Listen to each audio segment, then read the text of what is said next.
que funciona isso. A história é a seguinte: o Código de Processo Penal nesse aspecto é muito claro, lá em seu artigo 2º, ele dispõe: a norma, a lei nova, produz efeitos imediatos. Ela vale dali para frente. Percebe? A lei nova produz efeitos imediatos. Lei nova produz efeitos imediatos. Ela vale dali para frente. Madeira, ela não retroage? Não. A lei nova processual não retroage, ainda que seja para beneficiar o réu. Percebe isso? Ainda que seja para beneficiar o réu, ela não retroage. Ela vale dali para frente. Ela não retroage. E os atos anteriores, hein? Os atos anteriores, o que acontece com eles? Eles continuam válidos. Eles não são anulados. Percebe? Os atos anteriores continuam válidos. Ó, vamos lá. Linha do processo. A minha cabeça é o marco da lei nova. Ela só vale daqui para cá. Aqui, que é o passado, não vai ser mexido. Aqui continua igual. Percebeu? A lei nova não retroage. Os atos anteriores são válidos, ainda que ela seja mais benéfica. Tudo bem? Tranquilos? Ok? Beleza. Então vejam só, o que nós aprendemos até agora, que existem 3 sistemas: unidade processual, fases processuais e isolamento dos atos processuais. Qual é a teoria que vale? A teoria do isolamento dos atos processuais, prevista no artigo 2º do Código de Processo Penal. Tudo bem? Tranquilo?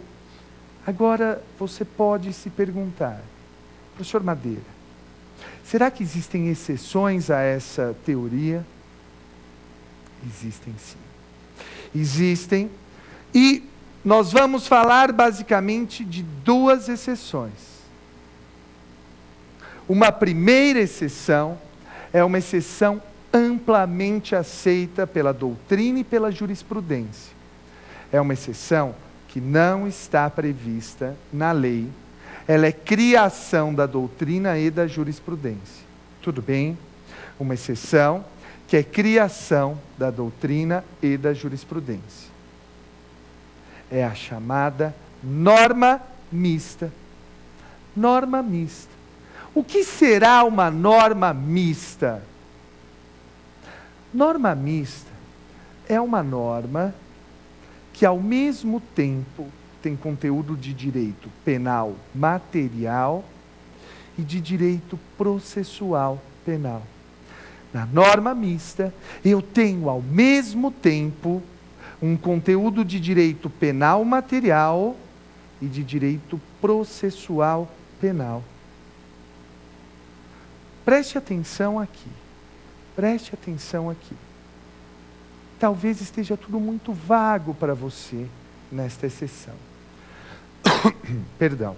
Mas há algo que vai clarear sua mente. Só tem 2 exemplos de norma mista no direito brasileiro. O primeiro exemplo de norma mista está previsto no artigo 366 do Código de Processo Penal. O primeiro exemplo está previsto no artigo 366 do Código de Processo Penal.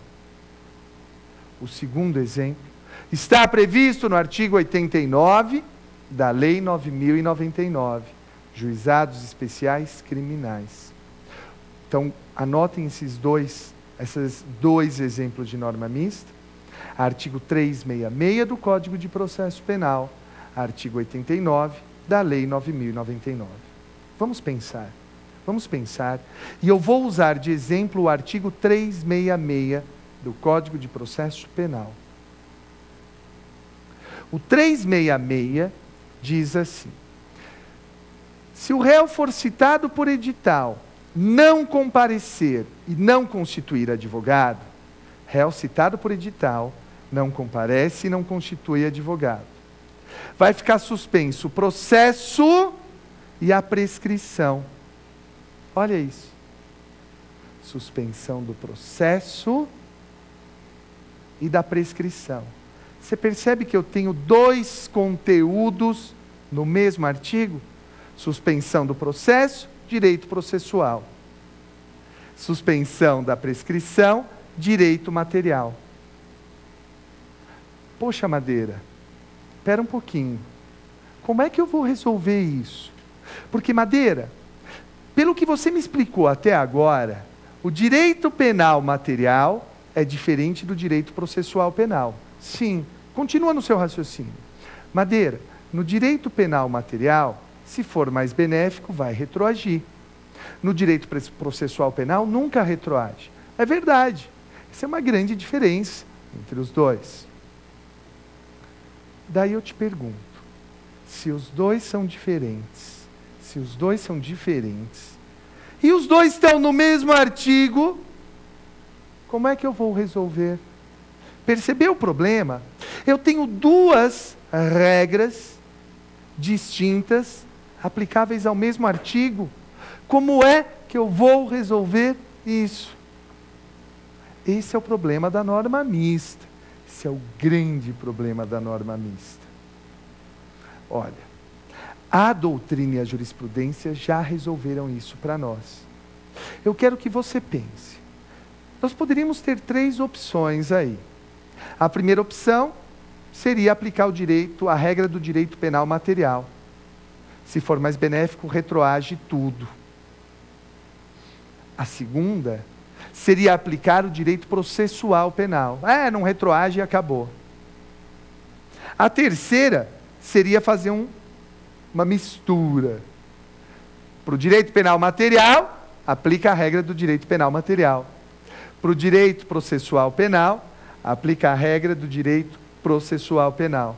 Olha que salada. Dá para resolver de um jeito muito mais simples. Eu quero que você guarde essa ideia. No direito penal, no sistema de direito nosso brasileiro, quando eu tenho uma norma mista, sabe o que eu aplico? O direito penal material para tudo. Para tudo. É uma exceção ao artigo 2º do Código de Processo Penal. Quando se tratar de norma mista, eu aplico, neste caso, a regra do direito penal material. Se for mais benéfico, retroage. Se for menos benéfico, não retroage. Tá claro? Vamos fixar isso aqui que é muito importante. Vamos fixar. A regra. Lei Processual Penal no Tempo. Artigo 2º do Código de Processo Penal. A lei tem efeito imediato e vale dali para frente. Ela não retroage. Esta é a regra. Primeira exceção, norma mista. Na norma mista, que é aquela que tem no mesmo artigo, por assim dizer, no mesmo artigo, conteúdo de direito penal material e conteúdo processual penal, ela tem no mesmo artigo os dois. Aí eu não sigo o Código de Processo Penal. Eu não sigo o artigo 2º do Código de Processo Penal. Neste caso, a lei vai retroagir se for mais benéfica. Está claro isso? Está claro? É muito importante que os senhores saibam essas duas situações. É muito importante que compreendam as duas situações, porque elas são efetiva e absolutamente distintas. Tudo bem? Tranquilos? Mas lembra que eu falei que tinha duas exceções? Duas exceções. A primeira exceção é essa da norma mista. Mas existe uma segunda exceção. Essa segunda exceção, eu quero que você entenda uma coisa. É posição minoritária no direito brasileiro. Minoritária. Quem defende